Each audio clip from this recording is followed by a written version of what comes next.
thong! There you lie in the car park, abandoned lilac thong. Been there long, abandoned lilac thong.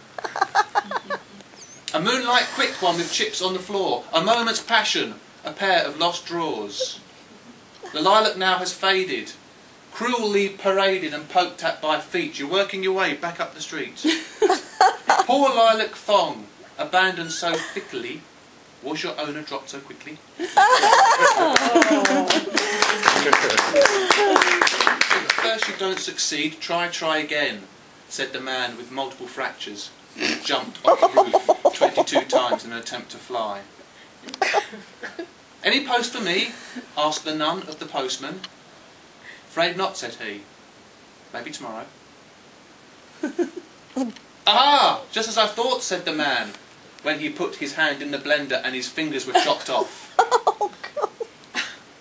Live life to the full, said the man who lived in a cave and ate nothing but moss and was married to a pebble. It is better to have loved and lost than to never have loved at all, said the man who only yesterday murdered 14 ladies and stacked their bodies up inside his airing cupboard. And so on. Are we happy with that? Yeah. Wow, I'm not sure. Go on. Okay. It was late one night, last bus had departed. I couldn't get home and followed through when I farted. Sorry. Felt awful low and up pulled a van being driven by a lady who looked like a man. She was built quite big, you wouldn't like to upset her. She had a picture of Cher on the front of her sweater.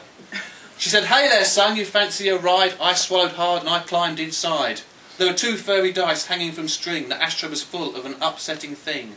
The moon was fat and I looked in her eye. She said, "Looks like you chose a good night to die." She slammed on the gas and the van took flight. I wet my pants and I held on tight, but the door came loose and out I flew. Bust my jaw, losing teeth, number 2.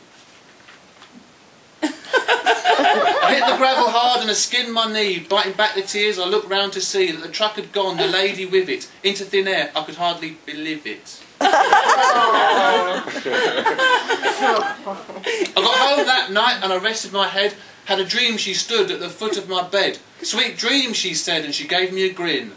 "I don't like boys, so your luck was in." I don't know who she was or where she went. Was she the devil or heaven sent? I don't go out anymore, I just stay inside. I'm hiding from a lesbian who gave me a ride.